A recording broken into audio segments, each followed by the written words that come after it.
देवाची मागणी. देवा फक्त अंतःकरणामध्ये हृदयामध्ये तुमचे चरण राहिले पाहिजे. देवा मला ज्या मुलीबरोबर लग्न करायचंय ती मुलगी ज्ञानी असली पाहिजे, हुशार असली पाहिजे, विवेकी असली पाहिजे. कोणीही मुलीबरोबर मी लग्न करणार नाही. देवाने सांगितलं मनू महाराज शत्रुपा देवहूती नावाची मुलगी घेऊन येतील तुमच्याकडे, त्यांचा तुम्ही स्वीकार करा. हुशार असला तर स्वीकार करील, अन्यथा करणार नाही. देवाने सांगितलं तुम्ही समजायले त्याच्यापेक्षा हजारो पट हुशार आहे देवहूती माता, करा त्यांचा स्वीकार. भगवंताचं दर्शन घेतलं, भगवंत अंतर्धान झाले. कर्दमजी महाराज आले आपल्या आश्रमावरती, भजन करीत बसले. थोड्याच वेळामध्ये स्वयं मनू महाराज देवी शत्रुपा आपली देवहूती नावाची मुलगी घेऊन कर्दमजी महाराजांच्या आश्रमावर आले. आश्रमावर आल्याच्या नंतर कर्दमजी महाराजांनी परीक्षा घ्यायला सुरुवात केली. माझ्या परीक्षेमध्ये पास झाली तरच मी लग्न करेल, नाही तर लग्न नाही करणार. उठले, पाय धुण्यासाठी आदरातिथ्य करण्यासाठी पाणी दिलं. दोघांनी घेतलं. मनू महाराज शत्रुपेनं पाणी घेतलं. पण देवहूती माता विचार करायला लागल्या, येणाऱ्या भविष्यामध्ये हे माझे पती होणार आहेत आणि यांनी दिलेलं पाणी कसं घेऊ. म्हणून स्वतः गेल्या पाणी घेतलं, पाय धुतले. आनंद झाला. अरे एका पेपर मध्ये तर पास झाले, हुशार आहे. म्हणजे हाताने पाणी सुद्धा घेतलं नाही. आतमध्ये गेले, 3 आसन टाकले तिघांसाठी आणि मनामध्ये विचार करायला लागले, मी टाकलेल्या आसनावर माझी होणारी पत्नी बसली तरीही मी लग्न करणार नाही, आणि नाही बसली तरीही लग्न करणार नाही. 2 आसनावर बसले दोघे जण, मनू आणि शत्रुपा. पण देवहूती माता त्या आसनावर बसतात. कर्दमाने विचार केला, बसली तरी स्वीकारणार नाही आणि नाही बसली तरी स्वीकारणार नाही. किती मोठी परीक्षा आहे ही. आपण जर असतो ना, आपण सोफ्यावरही जाऊन बसलो असतो. आताच सांगितलं मी. पण त्या देवहूती माता होत्या. देवहूती मातेनं पाहिलं त्या आसनाकडे. मालकाने टाकलेलं आसन आहे. मालकाने दिलेल्या आसनावर बसायला माझा अधिकार नाही, अगोदरच माझा पातिव्रत्य धर्म नष्ट होईल. आणि नाही बसावं तर आसन टाकले, मग त्याचा अपमान होईल. बाजूला बसल्या, उजवा हात त्या आसनावर ठेवला.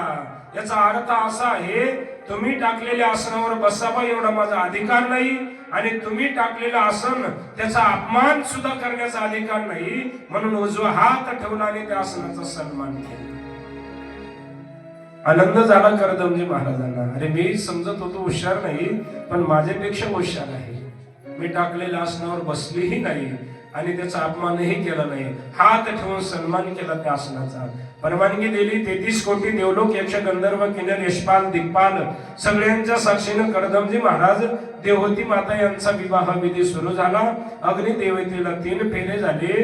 पुन्हा कर्दमजी महाराज थांबले. देवहूती मातेने विचारलं, का म्हणून थांबले. कर्दमजी महाराज म्हणायला लागले, देवी मुलगा झाल्याबरोबर मी तपश्चर्या करण्यासाठी वनामध्ये निघून जाणार. तुम्हाला परवानगी द्यावी लागेल, नाहीतर आताच काही बिघडलं नाही. त्यावेळेला तुम्हाला काही म्हणू देणार नाही मी. देवहूती माता म्हणल्या, तुमच्यासारख्या महात्म्याबरोबर माझा विवाह होतोय, हेच कोणत्यातरी जन्माचं पुण्य आहे. मुलगा झाल्याबरोबर तुम्ही जा जंगलामध्ये तपश्चर्या करण्यासाठी, मी तुम्हाला अडवणार नाही. 7ही फेरे झाले अग्निदेवतेला. कर्दमजी महाराज देवहूती माता यांचा विवाह विधी संपन्न झाला. नमः पार्वते पते शिव हर हर महादेव. सगळे देवलोक ज्याच्या त्याच्या निजधामाला निघून गेले. कर्दमजी महाराजांनी विचार केला, आतापर्यंत पर्णकुटी झाडझूड करायला कोणी नव्हतं, स्वच्छ निर्मळ करायला कोणी नव्हतं. आता तुम्ही आल्यात ना देवी, जरासं आश्रम स्वच्छ सुंदर करा. देवहूती मातेनं झाडू हातामध्ये घेतला, पर्णकुटी झाडायला लागला. तर त्या पर्णकुटीमुळे ते बरेचसे बिळ, कोण्या बिळामध्ये उंदीर खेळते, कोण्या बिळामध्ये साप आहे, बेंडके आहे. एकाच पर्णकुटी. वर बघितलं तर प्रत्येक पक्षाचे घर आहेत, घरटे. एकाच पर्णकुटीत. पर्णकुटीच्या झरोक्यातून म्हणजे खिडकीतून बाहेर बघितलं तर वडाच्या झाडाखाली गाय रवंत करीत बसली, आणि त्या गायीच्या अंगावर वाघाने उस दिले आणि वाघ झोप घेतोय. कोणाच्या अंगावर? गायीच्या अंगावर. मोठा भुजंग, मोठा साप, 10-5 उंदीर त्याच्या अंगावर खेळतात. साप काही करीत नाही. शेळी लांडगी जवळ बसलंय. शेळीला भय वाटत नाही लांडग्याचं. एकमेकाविषयी वैरभाव ठेवणारे पशु तिथे एकमेकाबरोबर प्रेमाचा व्यवहार करतात. साधारण गोष्ट आहे ही नाही मायबा. कर्दमजी महाराजांच्या भक्तीमुळं सगळा परिसर भक्तिमय झाला होता. संतांची भक्ती म्हणजे साधारण नसती. ऐका सर्वांगाचे कान करून. संतांनी जिथं पाय ठेवला ती जागा साधारण जरी असेल तर तिथून पुढे क्षेत्र होते. संतांनी ज्या पाण्याला स्पर्श केला ओढाई जरी असेल तरी ते तीर्थ होत. संतांनी चुलीतल्या राखेला जरी स्पर्श केला तर ती राख अंगारा होते, भस्म होते. ही ताकद आहे संतांची. आता साक्ष आहे का? ते क्षेत्र ते तीर्थ जगी ऐसे जे पवित्र भक्ती कथेसी मैत्र जया पुरुषा. संतांनी ज्या जागेवर पाय ठेवला ना, माऊली म्हणले ती जागा साधारण जरी असेल. श्री संत कोणजी महाराज यांच्या अगोदर दिग्रस काय होतं आपल्याला माहित होतं नाही. त्या भूमीला श्री संत कोणजी महाराजांचे पदस्पर्श लागले. ती जागा क्षेत्र झाली, क्षेत्र. गुरुनाम गुरुवर्य ब्रह्मीभूत मोतीराम महाराज यांच्या अगोदर फळा कोणाला माहित होता? मोतीराम मोतीराम महाराजांचे पाय त्या भूमीला लागले. आज फळा क्षेत्र झाले, क्षेत्र. संतांनी ज्या भूमीवर पाय ठेवले ना ती भूमी क्षेत्र होते. जेथे वैष्णवाचा वास, जेथे वैष्णवाचा वास, जेथे वैष्णवाचा वास, जेथे वैष्णवाचा वास, जेथे वैष्णवाचा वास,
जेथे वैष्णवांचा वास पुण्य पिके पापा नाश. पुण्याचं पीक येतं तिथं आणि पापांचा नाश होतो. दोष ओखदासी नाही, औषधाला सुद्धा दोष शिल्लक राहत नाही. ही ताकद आहे संतांच्या पदस्पर्शाची. बघा 3 डोंगरावर भजन करायला जायचे जगद्गुरु तुकोबाराय. आई साहेबांनी विचारायचं मला सांगून जा तुम्ही कोण्या डोंगरावर चालले. जेवण घेऊन यावं लागतं, त्या डोंगरावर जावं लागतं, पुन्हा खाली उतरावं लागतं, पुन्हा जावं लागतं, मग तुम्ही 3ऱ्या डोंगरावर सापडता. मला सांगून जायचं तुम्ही. जगद्गुरु तुकोबाराय म्हणले भजन करीत करीत मीच कोण्या डोंगरावर जातो याचं मला भान नाही. तुम्हाला कसं सांगू की मी कोण्या डोंगरावर चालले? मग मला कसं कळल? सोपाई म्हटले डोंगराच्या पाय वाटायची, माती उचलायची आणि ती माती कानाला लावायची. ज्या मातीतून जय विठ्ठल श्री विठ्ठल जय विठ्ठल श्री विठ्ठल आवाज आलाय तिकडं मी भजन करीत गेलो. आपल्याला ऐकायला लगेच सोपं वाटलं. जिकडं जगद्गुरु तुकोबारायनं भजन करीत गेले ना त्या मार्गाचं रजकन सुद्धा भजन म्हणत होत.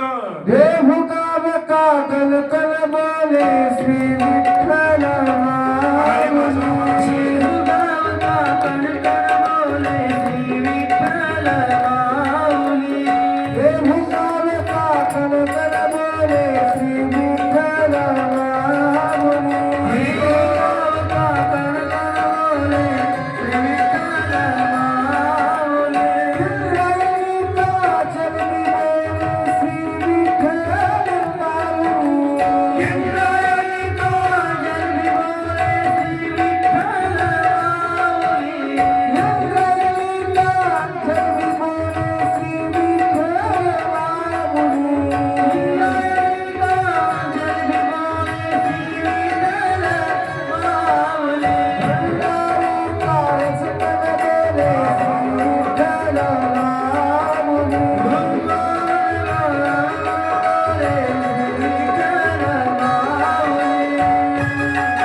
इंद्रायणी का जल ही बोले श्री विठ्ठल माऊली.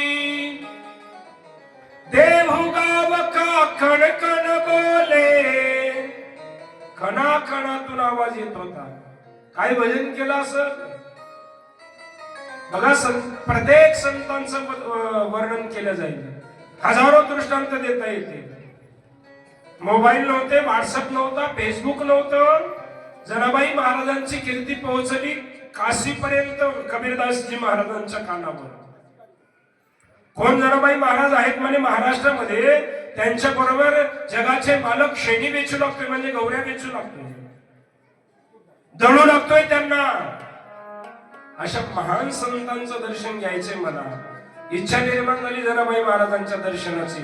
कबीरदासजी महाराजांना मजल दरमजल मुक्काम दरमुक्काम करीत आले पंढरपूरला. विचारलं कहा जायते हे जनाबाई महाराज. लोकांनी सांगितलं महाराज गोपाळपुऱ्याला जा. आले गोपाळपुऱ्याला. गोपाळपुऱ्याला आल्याच्या नंतर कुठे जनाबाई महाराज. एक जणांनी सांगितलं ते बघा नेमकं शेजारणी बरोबर तिचा झगडा लागलाय, नेमकं शेजारणी बरोबर भांडण लागलंय तिचं. ती दिसायली ना ती आहे म्हणले जनाबाई. पश्चाताप झाला कबीर महाराजांना. फोर व्हीलरचा प्रवास नव्हता, पायी पायी आले होते. अरे बाप रे, म्हणजे काशी कुठून पंढरपूर कुठं, एवढा प्रवास यांच्या दर्शनासाठी केलाय आणि यांचं शेजारणी बरोबर भांडण लागले. म्हणजे का भांडण लागले विचारू आपण. जवळ आले. आप हो क्या जनाबाई महाराज. हात जोडली. कबीरदासजी महाराजांचं दर्शन घेतलं. हो महाराज मीच आहे नामयाची दासी. बरं भांडता का यांच्या बरोबर. किती मन स्वच्छ आणि पवित्र. महाराज येणं माझ्या गौऱ्या चोरल्यात. लगेच सांगून टाकलं. तुमच्या गौऱ्या कशावरून. महाराज तुम्ही सुद्धा त्याचा निवाडा करू शकता. बसा या गौऱ्यांचा ढीग दिसायलाय ना. बसा इथं. गौरी कानाला लावा आणि कानाला लावून ज्या गौरीतून विठ्ठल आवाज आला ती माझी आणि ज्या गौरीतून आवाज नाही आला ती गौरी तिची. बसले कबीरदासजी महाराज. एक दोन गौऱ्या कानाला लावल्या, आवाज आला नाही. नंतर जी गौरी कानाला लावायला लागली तिच्यातून जय विठ्ठल श्री विठ्ठल जय विठ्ठल. डोळ्यातून अश्रुधारा व्हायला लागल्या कबीरदासजी महाराजांच्या. भजन हे बघा. आता वेळ नाही म्हणून मी थांबवले त्यांना. संत कबीर आणि नामदेवाच्या माना डोलू लागल्या. विठ्ठल विठ्ठल जनाबाईच्या गौऱ्या म्हणू लागल्या. काय म्हणू लागल्या जनाबाईच्या गौऱ्या. विठ्ठल विठ्ठल. कोणाच्या गौऱ्या. जनाबाईच्या गौऱ्या. काय म्हणू लागल्या. विठ्ठल विठ्ठल. कोणाच्या गौऱ्या. जनाबाई महाराजांच्या गौऱ्या. काय म्हणू लागल्या. विठ्ठल विठ्ठल. कोणाच्या गौऱ्या. जनाबाई महाराजांच्या. काय म्हणू लागल्या. सांगू 5 वाजता त्याच्या गौऱ्या विठ्ठल विठ्ठल म्हणत होत्या. माफी मागून बोलतो आपले तोंड सुद्धा म्हणायला तयार नाही. एवढाच फरक आहे त्यांच्यात आणि आपल्यामध्ये. जास्त फरक नाही. हजारो उदाहरणं देता येतील. मायबाप आनंद वाटला देवती मातेला. काय माझ्या मालकाची भक्ती हे सांगत होतो. ही भक्ती परिसर पूर्ण भक्तिमय झालाय. इथं आलेला हिंस्र पशु सुद्धा आपल्या अंतकरणातला हिंस्र भाव विसरतो आणि एकमेकाबरोबर प्रेमाचा व्यवहार करतोय. किती भजन केलं असं माझ्या मालकाने. भाग्य माझं त्यांच्या बरोबर विवाह झालाय माझा. आणखी एक दृश्य बघायला मिळालं. पर्णकुटी स्वच्छ करून बाहेर आल्या. दुपारची वेळ. दुपारच्या वेळेमध्ये एका बेंडकीनं 4-2 पिलाला जन्म घातला. ऊन लागायला त्या कवळ्या त्वचेला म्हणून एक भुजंग आला. मोठा साप आला. त्यानं आळ केलं आणि वरून छत धरले. कोणाच्या पिलाला. बेंडकीच्या पिलाला. कोण छत धरले. कोण सावली धरली. सापानं सावली धरली. काय भजन केलं असं कर्दमजी महाराजांनं. तिथं आलेला हिंस्र पशु आपल्या अंतकरणातला मग वाघ असेल, लांडगा असेल, कोल्हा असेल, हे हिंस्र पशु एकमेकांबरोबर प्रेमाचा व्यवहार करत होते. ही कर्दमजी महाराजांच्या भजनाची ताकद. ही कर्दमजी महाराजांच्या भक्तीची ताकद. चित्त शुद्ध असेल ना मायबाप. शत्रू सुद्धा मित्र झाल्याशिवाय राहत नाही. कलिकालात ते बरेचशी उदाहरणं देता येतील. छत्रपती शिवाजी महाराजांना एक नाव आले बघा. त्यांच्या नावापैकी जाणता राजा नाव आले. जाणता राजा. एक जाणता नाव आलं भगवंताला. दुसऱ्या वेळेस जाणता आलं संत महात्म्यांना आणि तिसऱ्यांदा जाणता नाव आलं ते फक्त छत्रपती शिवाजी महाराजांना. बाकी कोणाला नाही आलं जाणता राजा नाव. रामदास स्वामीला आजार झाला. हे फक्त परीक्षा घेण्यासाठी चाललो होतं. वैद्य राजांनी सांगितलं वाघिणीचं दूध लागल. यांचा आजार नाहीसा होईल. निदान होईल त्या रोगाचं. पण वाघिणीचं दूध लागल. फक्त परीक्षा घ्यायची होती. कोणता शिष्य आणतोय वाघिणीचं दूध बघायचं होतं. हिंमत कोणाचीच होत नव्हती. धाडस केलं छत्रपती शिवाजी राजांनी. मी आणेल माझ्या गुरु महाराजांसाठी दूध. निघाले वाघिणीच्या दुधाच्या शोधार्थ जंगलामध्ये. बराचसा वेळ फिरले. सायंकाळी एका डोंगराच्या पायथ्याला एक गुहा होती आणि त्या गुहेच्या समोर त्या वाघिणीचे छोटे छोटे दोन बछडे खेळत होते. पिलं पाहले छत्रपती शिवाजी महाराजांनी जवळ आले, मांडीवर घेतलं, कुरवाळायला लागले, आलापाला घ्यायला लागले त्या पिलांचा वाघिणीच्या. 10-5 मिनिटाच्या अवकाशाच्या नंतर ती वाघिणी आली. बघितलं त्या पिलाजवळ कोणीतरी आहे. कुत्री जरी असेल ना त्याच्या पिलाजवळ जाऊन बघा, अंगावर आक्रमण करते. कुत्री जरी असेल, तिथं वाघिणी होती. वाघिणी रागानं बघितलं, झाप मारणार, झडप घालणार. एवढ्यामध्ये छत्रपती शिवाजी महाराज उठून उभं राहिले. चित्र डोळ्यासमोर ठेवा मायबाप. रागानं ती झडप घालण्याच्या तयारीमध्ये आणि छत्रपती शिवाजी राजांच्या डोळ्यामध्ये प्रेम आहे. हळूहळू राजे तिच्याकडे आली आणि ती तर झडप घालण्याच्या तयारीमध्ये. जवळ आले, ज्ञाना सगट तलवार काढली, दोन्ही हातावर तलवार टेकवली, दोन्ही गुडघे टेकवले आणि ती तलवार त्या वाघिणीच्या चरणाजवळ टेकवल्या बरोबर हिंस्र पशु होती, छाप मारणार होती, झडप आक्रमण करणार होती. पण राजाचं हे कृत्य बघितल्याबरोबर वाघिणीच्या डोळ्यातून अश्रुधारा व्हायला लागल्या. अंतःकरणातला हिंस्र भावच निघून गेला तिचा. हा राजा आज मला मारण्यासाठी नाही आला, राजाचं माझ्याकडे काहीतरी काम आहे. जवळ आली, छत्रपती शिवाजी राजांच्या जिभेनं गालाला चाटायला लागली. राजाने तोंडावरून हात फिरवला, पाठीवरून हात फिरवला आणि संकेत केला, आई माझ्या गुरु महाराजांना तुझं दूध हवं आहे. पण माणसाची भाषा काय कळणार वाघिणीला. विवेक केला छत्रपती शिवाजी महाराजांनी. तिचे पिल्ले घ्यायचे, काशीला आणून दिलगायचे, पिल्ले घ्यायचे, काशीला आणून दिलगायचे.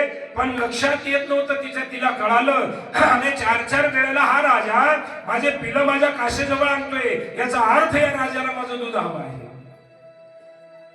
पण पुन्हा अडचण अशी आहे, आपल्या गायीसारखा, म्हशीसारखा गायीला त्या वाघिणीला पानं फुटत नाही. जोपर्यंत पिलं दूध पेत असतील ना तोपर्यंत पिलाच्या मुखातच दुधाचा प्रवेश.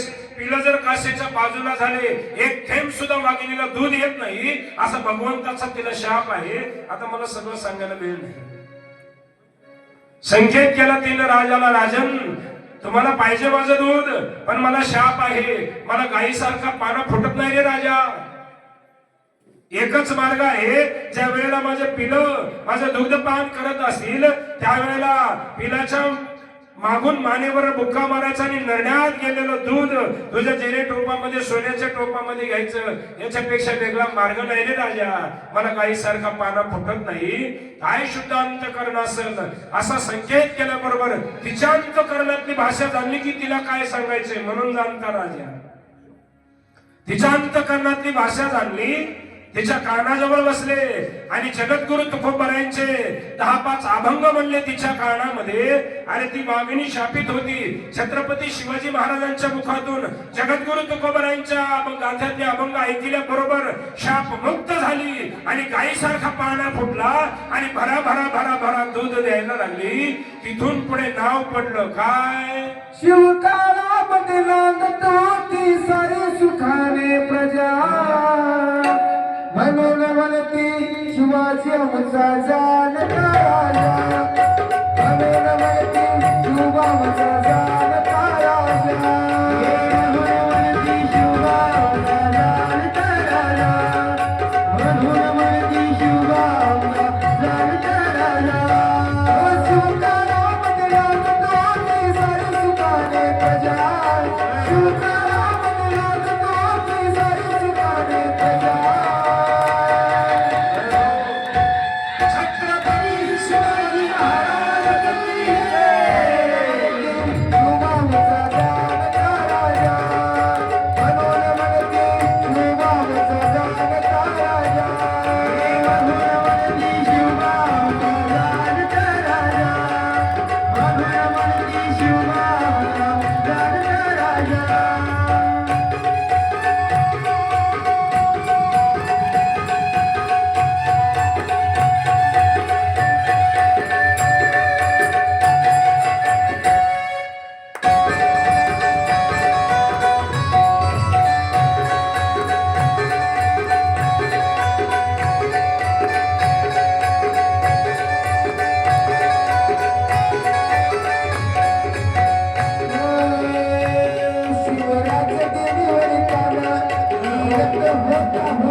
म्हणती शिवाजी आमचा जानता राजा. जगद्गुरु तुकोबरायांच्या अभंग गायले तिच्या कानामध्ये. चित्त शुद्ध तरी शत्रु मित्र होती, व्याघ्रहीन खाती सर्पतया. चित्त शुद्ध असेल, अंतःकरण जर पवित्र असेल तर सर्पही काही करणार नाही आणि वाघही काही करणार नाही. व्याघ्रहीन खाती सर्पतया. विष ते अमृत, अघात ते हित. चित्त शुद्ध असेल आणि अंतःकरण जर पवित्र असेल ना, कोणा जर विष दिलं तर त्याचं अमृतामध्ये रूपांतर होईल, आणि एखादा जर आघात येणार असेल तर त्याचं हितामध्ये रूपांतर होईल. फक्त चित्त शुद्ध आणि अंतःकरण पवित्र लागेल, आणि तेच होतं संत महात्म्यांकडे. कर्दमजी महाराजांच्या भक्तीमुळे पूर्ण परिसर भक्तिमय झाला होता. नवल वाटलं, अरे बेंडकीच्या पिलाला सापाने आळ करावं आणि वरून छत धरावं ऊन लागू नये म्हणून. काय माझ्या मालकाच्या भजनाची ताकद असेल. आनंदानं पर्णकोटी स्वच्छ करायला लागला. कर्दमजी महाराज आपल्या आसनावर गेले, ध्यान लावलं, भजन करीत करीत योगाच्या माध्यमातून समाधी लागली. 1 दिवस 2 दिवस 1 वर्ष नाही, 40 वर्षाची. दररोज देवती मातेनं उठायचं, मालकाची सेवा करायची. 40 वर्षाच्या नंतर समाधी उत्थान झाली. समाधी उत्थान झाल्याच्या नंतर डोळ्यामध्ये पाणी आलं कर्दमांच्या. देवी 40 वर्ष तुम्ही माझी सेवा केली, प्रसन्न आहे, मागा काय मागायचे ते. देवती मातेनं सांगितलं, मालक माझीच नाही, जगातल्या प्रत्येक मायमाऊलीची एकच इच्छा असते की तिची कुस पवित्र व्हावी, तिला मुलं बाळ व्हावी, संतती व्हावी, हीच इच्छा असते प्रत्येक मायमाऊलीची. माझी इच्छा आहे मला मुलं बाळ संतती झाले पाहिजे, आणि तुम्ही वचन दिले लग्न होताना मी मुलगा झाल्याबरोबर कुठं जाईल, जंगलामध्ये जाईल. तुम्हाला तुमचं वचन पूर्ण करायचे, आणि माझी इच्छा आहे मला मुलं बाळ झाले पाहिजे. विमानामध्ये बसवलं, पृथ्वीच्या 7 परिक्रमा केल्या. बिंदुमान नावाच्या सरोवरामध्ये स्नान केलं दोघांनी. आयुष्य पहिल्यासारखं झालं दोघांचं, वय पहिल्यासारखं झालं. आनंदाच्या भरामध्ये देवहूती मातेनं तिथं पूजा मांडली. त्या पूजेला तुम्ही हरतालिकेची पूजा म्हणता. कोणती पूजा? पहिल्यांदा केली होती आई पार्वती मातेनं, पार्वती मातेच्या नंतर केली देवहूती मातेनं, आणि ती पूजा मग पूर्ण विश्वभरामध्ये चालली. एखाद्या तीर्थावर गेलं ना तुम्ही, स्नान झाल्याबरोबर तिथे वाळूचं शिवलिंग तयार करता, पूजा करता, आरती करता, आणि तसंच ते शिवलिंग जागेवर ठेवून येतात. बघा तुम्ही चंद्रभागेला गेल्याच्या नंतर हजारो शिवलिंग दिसतील आपल्याला. ही पूजा असते बघा मालकाचं आयुष्य वाढण्यासाठी. कशासाठी असते पूजा? मालकाचं आयुष्य वाढण्यासाठी. करा ती पूजा. सगळी पूजा करायची, आरती करायची, आणि ते शिवलिंग केलेलं सगळी वाळू घ्यायची आणि पुन्हा पाण्यामध्ये नेऊन विसर्जित करायची. हा त्याचा पूर्ण विधी. आपण निर्माण केलेलं शिवलिंग जर कोण पायाने चप्पल बूट घालून तोडवलं तर ते निर्माण करणाऱ्याला दोष लागतंय, ज्यानं तोडवले त्याला दोष लागत नाही. बघा चंद्रभागेला गेल्यावर हजारो शिवलिंग दिसतात आपल्याला. ही पूजा असते मालकाचं आयुष्य वाढण्यासाठी. पण ते शिवलिंग जर कोण तोडवलं तर दोष लागतो, आणि त्या दोषामुळं मालकाच्या आयुष्यातले दिवस घडतात, कमी होतात. हा त्याच्या पाठीमागचा दोष आहे. म्हणून पूजा करा. याचा सांग पूजा करा. पूजा झाल्याच्या नंतर सगळी ती वाळू घ्यायची, आणि वाळू घेतल्याच्या नंतर बऱ्याच जागी चुक्या करतो बघा आपण. इंद्रायणी माता असेल, चंद्रभागा माता असेल, आपण वस्त्रदान करतो, बरोबर? मग कसं वस्त्रदान करायचं ते शास्त्रातला मी मोकळा एकही शब्द बोलत नाही बघा, पुरावा असेल तरच बोलतो. शास्त्रामध्ये पुराणामध्ये वर्णन आलंय, तुम्हाला त्या तीर्थाला वस्त्रदान करायचंय ना, मग कोरी पीस, जुनं नाही वस्त्रदान करायचं. जुनं वस्त्रदान केलं तर त्याचा दोष लागतोय. कोरी पीस पाहिजे, किंवा कोरी नाटी, चाळी असेल, चोळी असेल, जे काही लुगडं असेल तुम्हाला दान करायचंय ते कोरं वस्त्र तिथं न्यायचं. ऐका लक्ष देऊन. तिथं नेल्याच्या नंतर ठेवायचं तीर्थाच्या जवळ. फुलानं तीर्थाचं पाणी त्या वस्त्रावर टाकायचं आणि पूजा करायची. पूजा केल्याच्या नंतर तीर्थाची पूजा करायची, दर्शन घ्यायचं आणि दर्शन घेताना मनामध्ये भाव निर्माण करायचा, हे चंद्रभागा माते, हे इंद्रायणी माते, माझ्यासारख्या अज्ञानी लेकराचं वस्त्रदान आहे, याचा स्वीकार करा. दर्शन घ्यायचं, पुन्हा पाणी टाकायचं, ते वस्त्र उचलायचं. गावामध्ये एखादी गरीब माय माऊली असेल तर तिला हळद कुंकू लावायचं आणि तिच्या वटीला घालायचं. हा त्याचा पूर्ण विधी आहे. तीर्थघान करायचं. काढणं सुद्धा बंद झाले. तुम्ही टाकलेले वस्त्र तीर्थामध्ये जुने टाकता, पण नवं तरी नाही. बरेच जागेवर आपण चुका करतोय. शिवलिंगाची पूजा करत असताना करा पूजा, षोडशोपचार आरती करा, सगळी वाळू घ्या, पुन्हा तीर्थामध्ये नेऊन समर्पित करा. तिळ मात्र सुद्धा दोष लागणार नाही. आणि कोण जर खेटर घालून तुडवलं तर तुमच्या मालकाच्या आयुष्यातले दिवस घटल्याशिवाय राहणार नाही. या त्या पूजेला पाठीमागचा दोष आहे. म्हणून तिथं जिम्मेदारी सांभाळायची. देवती मातेनं पूजा केली, हरतालिकेची षोडशोपचार पूजा केली, ते सगळं शिवलिंग पुन्हा पाण्यामध्ये नेऊन विसर्जित केलं. तिथून पुढे प्रापंचिक जीवन सुरू झालं. कर्दमानं वचन दिलं होतं पत्नीला, मी मुलगा झाल्याबरोबर जंगलामध्ये जाणार आहे. पण भगवंत आमचे चतुर नाही, चतुराचे चतुरा तो शिरोमणी गुणगानाचे ठाणे मुकुटा सकरामणी धन्यतोची विठोबा.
चतुर नाही फक्त देव, चतुरातु शिरोमणी गुण लावण्याची खान आहे भगवंताजवळ. गुणाची गुण लावण्याचे खाणी, चतुराते शिरोमणी आहे देव.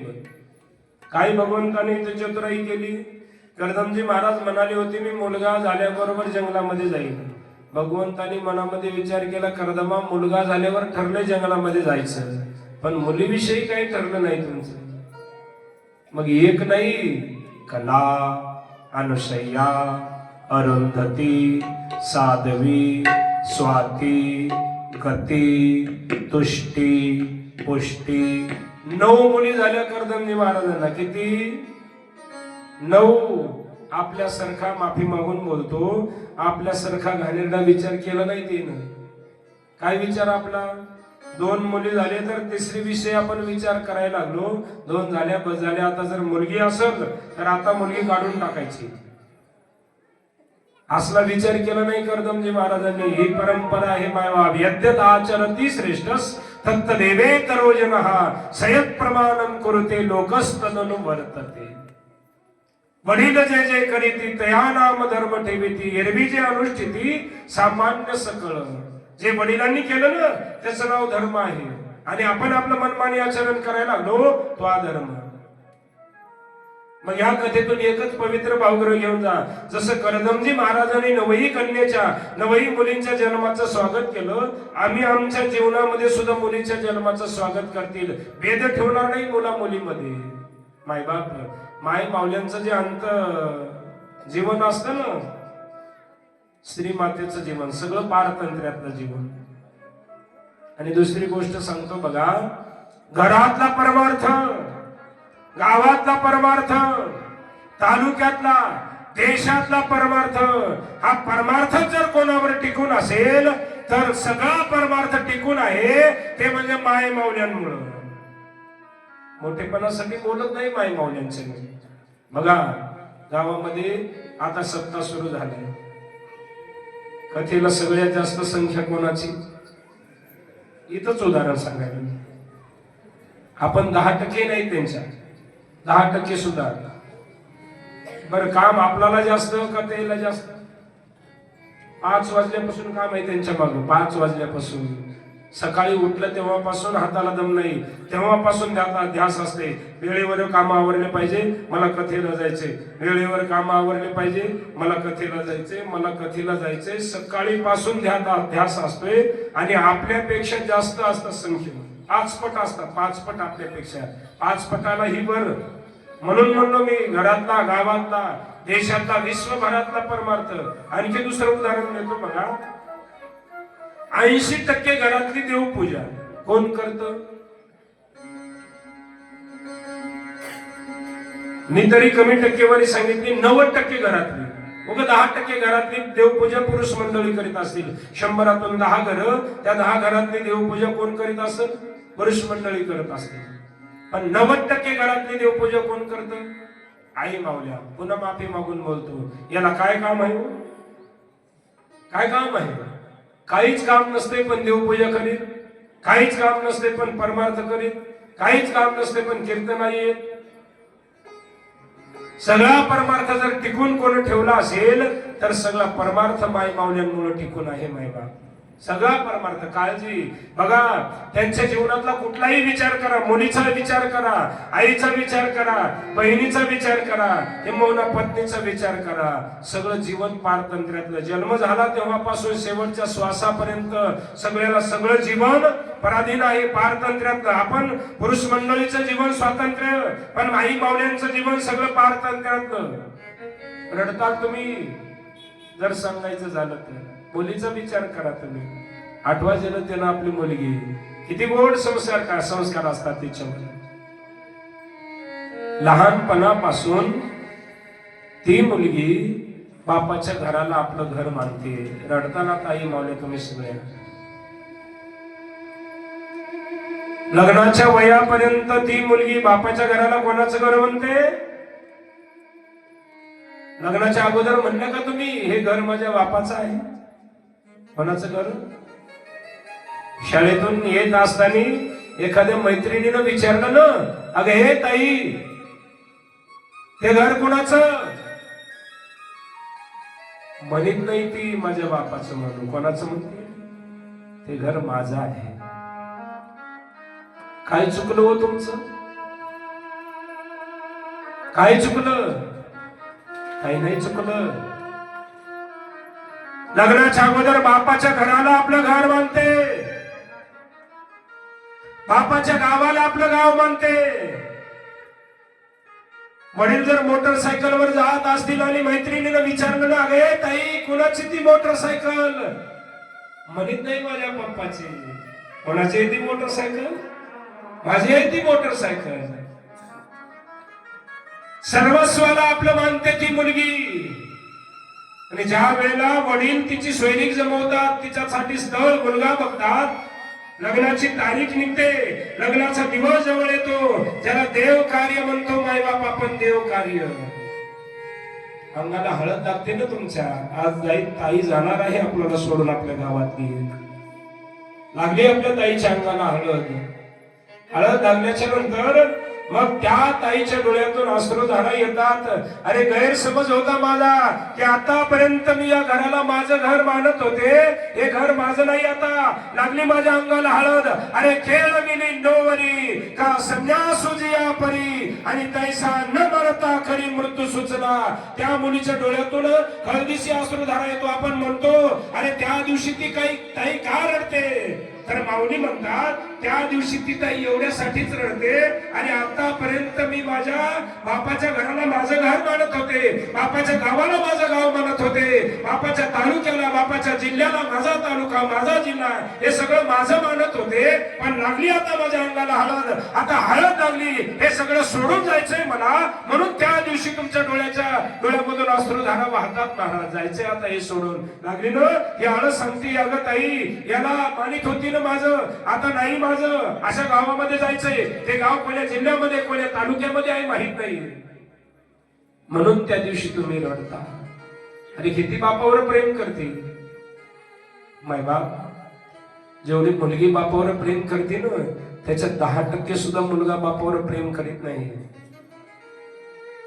बापाला काही दुःख होऊ द्या, मुलाला काही वाटणार नाही, पण बापाला जरा थोडं बहुत जरी दुःख झालं तरी खर दिवशी त्या मुलीच्या डोळ्यातून अश्रुधारा येतात.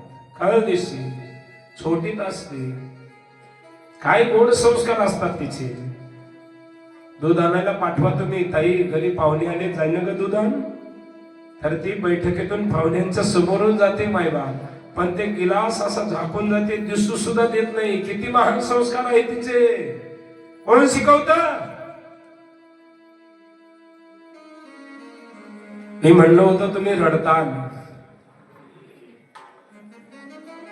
बापाला शुगर असू द्या, आठवा आपल्या आपल्या मुलीचं प्रेम, किती प्रेम करते मुलगी आपल्यावरती.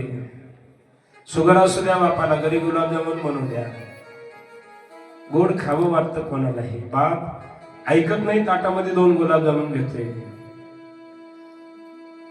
उंच आवाजामध्ये मुलं म्हणतात बाबा 350च्या पुढे तुमची शुगर चालली बाबा, डॉक्टरांनी सांगितले अजिबात चहामध्ये सुद्धा साखर वापरायची नाही आणि तुम्ही एवढे गोड गुलाबजामुन खाता, तुम्हाला कसं काही वाटत नाही बाबा. एवढ्या उंच आवाजामध्ये मुलं म्हणतात, पण बाप म्हणतो अरे खाऊ द्या.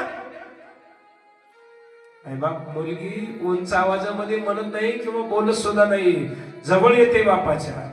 काय ताकद असेल तिच्या प्रेमाची.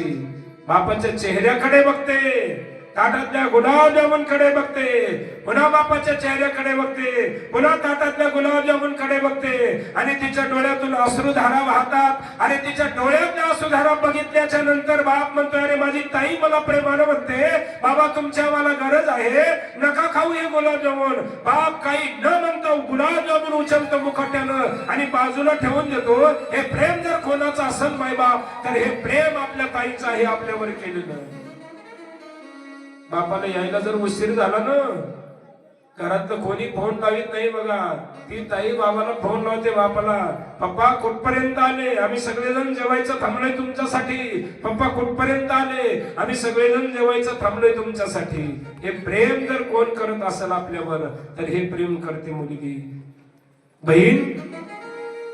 बहिणीचं प्रेमही याच्यापेक्षा पुढचं. माफी मागून बोलतो दादा, तुमचा भाऊ, नातू म्हणून, मित्र म्हणून. आपण जरी विसरलो ना आपल्या बहिणीला, नाही विसरत बघा आपली बहीण आपल्याला. दिवाळी आली, भाऊबीज आली, आठवण येते तिला आपल्या दादाची. जरी भाऊ विचारत नसेल, नेत नसेल दिवाळीला, तरी तिला आठवण येते.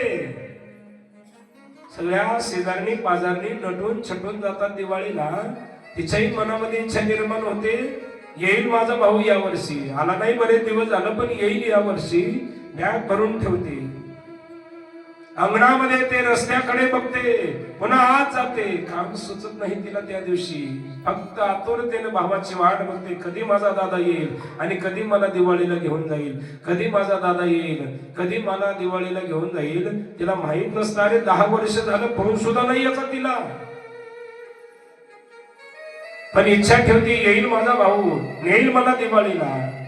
काम सुचत नाही. सासू पाहते न बॅगी भरून ठेवल्यात पण हिचा भाऊ न्यायला आला नाही. सासूला म्हणावं तर बाहेरचा कमीपणा होईल.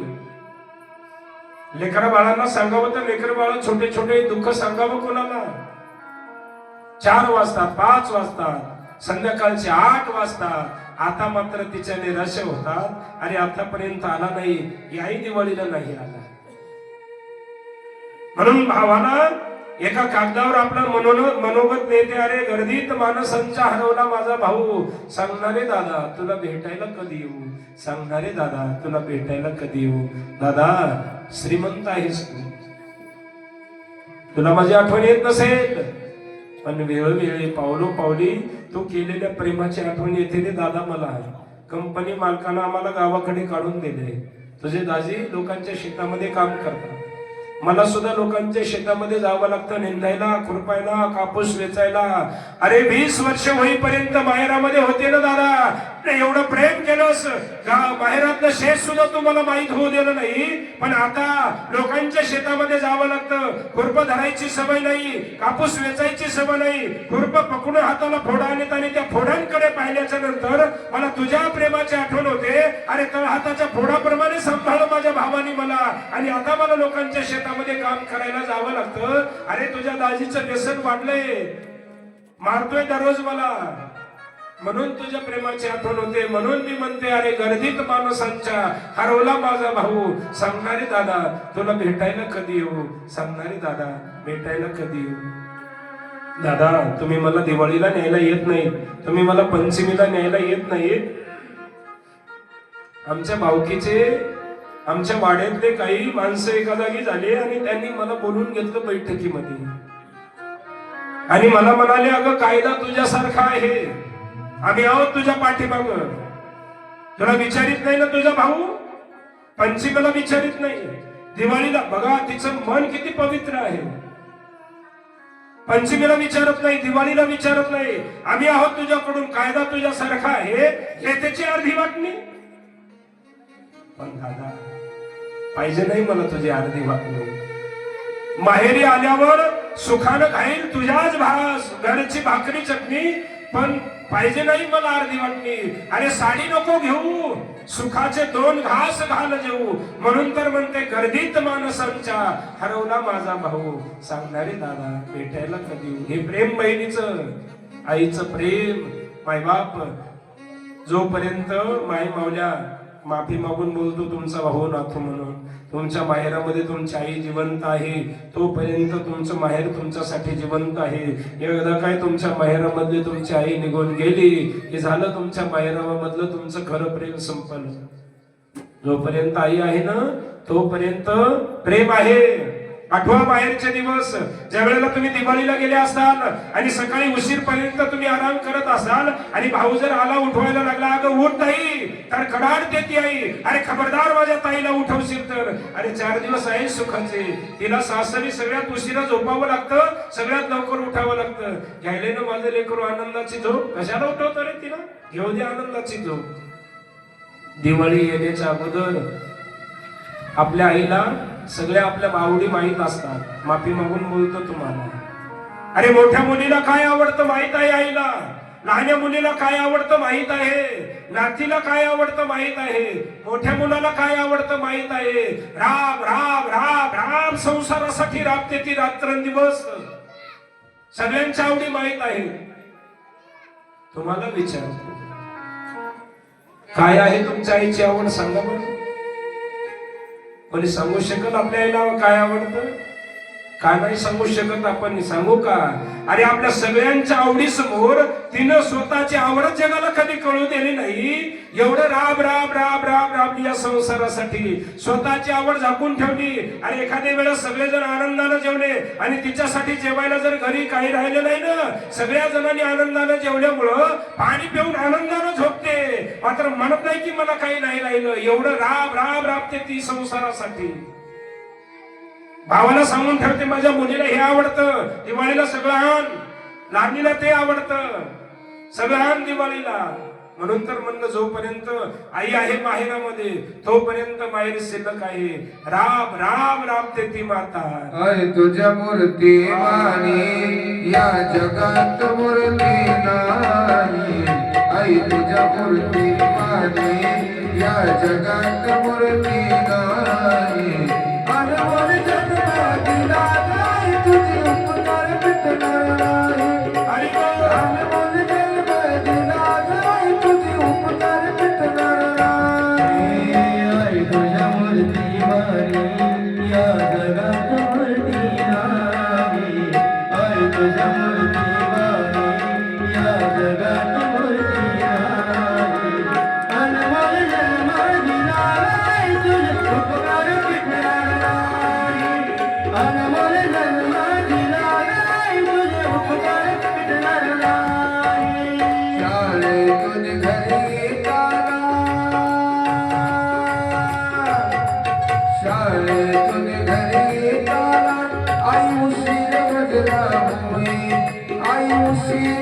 गल्ला होई गल्लो गल्ली पाहत फिरते रोग बनाई तुझ्या या उपकाराची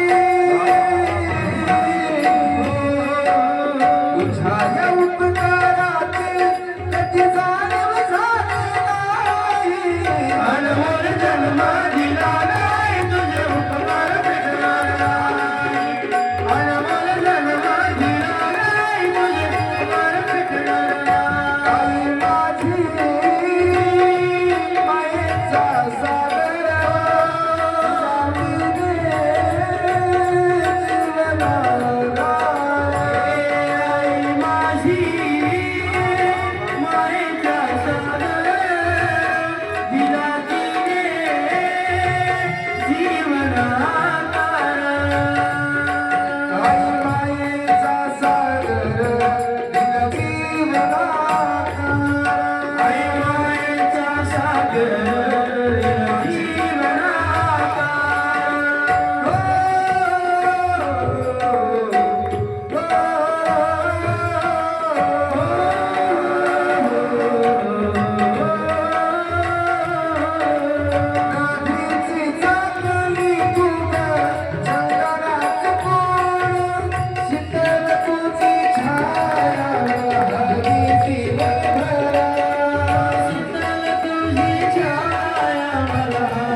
अनमोल जन्म दिला ग आई तुझे उपकार फिटणार नाही अंगाचं कातड काढलं आईला जोडे शिवले चप्पल शिवले तरी उपकारातून उत्तरही होणार नाही आपण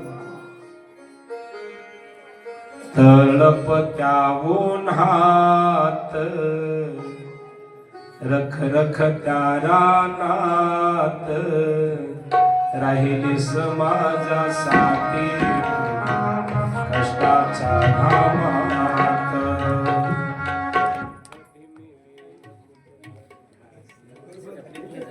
5 मिनिटाचं मध्यंतर पाय मोकळे करायचे असेल